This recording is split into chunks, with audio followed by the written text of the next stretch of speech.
اعوذ باللہ من الشیطان الرجیم بسم اللہ الرحمن الرحیم وبہ نستعین وصلی اللہ علی سیدنا محمد واہل بیتہ الطیبین الطاہرین اللہم صلی علی محمد وآل محمد وعجل فرجہم۔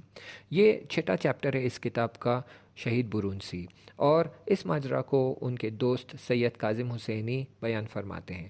کہتے ہیں کہ کردستان میں کرد خلق پارٹی اور شہر پاوے پر حملے کا مسئلہ سامنے آ چکا تھا۔ اس زمانے میں مشہد سے پہلا گروپ بارڈر پر روانہ ہونے والا تھا۔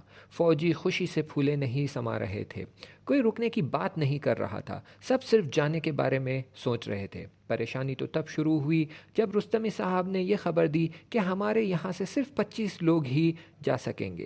اچانک ماحول میں تبدیلی آ گئی، اب ہر نگاہ میں غم و اندوہ نظر آ رہا تھا، سب ہی میدان جنگ پر جانا چاہتے تھے۔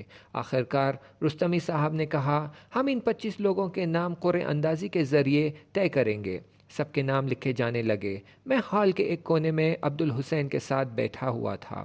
اب میرے جانے کی کوئی امید نہ تھی، مجھے نہیں لگتا تھا کہ اتنے سارے لوگوں میں میرا نام آئے گا۔ یکایک رونے کی آواز سن کر میں چونک گیا۔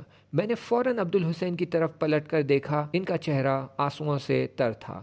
میں نے تعجب سے پوچھا، رو کیوں رہے ہیں؟ انہوں نے روتے ہوئے جواب دیا، کہیں ایسا نہ ہو کہ قرعہ اندازی میں میرا نام نہ نکلے اور انقلاب کے مخالفوں سے جنگ کرنے کی توفیق سے میں محروم رہ جاؤں۔ میں حیران رہ گیا تھا، اتنا عشق و خلوص انسان کی سمجھ سے باہر تھا۔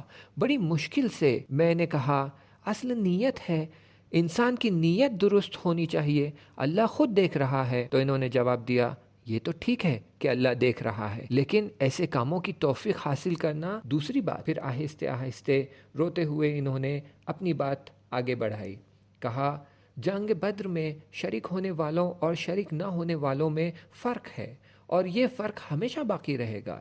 اس زمانے میں بھی بہت سے لوگ ایسے تھے جو جنگ بدر میں شرکت کرنا چاہتے تھے، لیکن ان کو توفیق نہیں ملی، یا تو وہ اس وقت مدینہ میں نہیں تھے، یا بیمار تھے، یا بہرحال وہ کسی بھی وجہ سے جنگ میں شریک نہیں ہو سکے۔ وہ خاموش ہو گئے، پھر میری طرف دیکھتے ہوئے بولے، قیامت کے روز جب بدر والوں کو پکارا جائے گا تو صرف وہی لوگ آگے بڑھیں گے جو جنگ بدر میں شریک تھے۔ سب کے نام لکھنے کے بعد قرعہ اندازی شروع ہوئی۔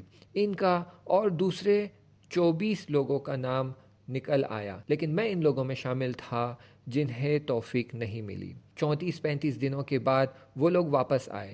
ہم لوگ ان کے استقبال کے لیے گئے۔ لوگوں کو پہلے سے ہی معلوم ہو گیا تھا اور سڑک پر بھیڑ ہر لمحے بڑھتی جا رہی تھی۔ بڑی مشکل سے ہم صحن امام تک پہنچ پائے۔ عبدالحسین سٹیج پر گئے، ہیلمٹ اب بھی ان کے سر پر تھا اور جسم پر سپاہی پاسداران کی سبز رنگ کی وردی تھی۔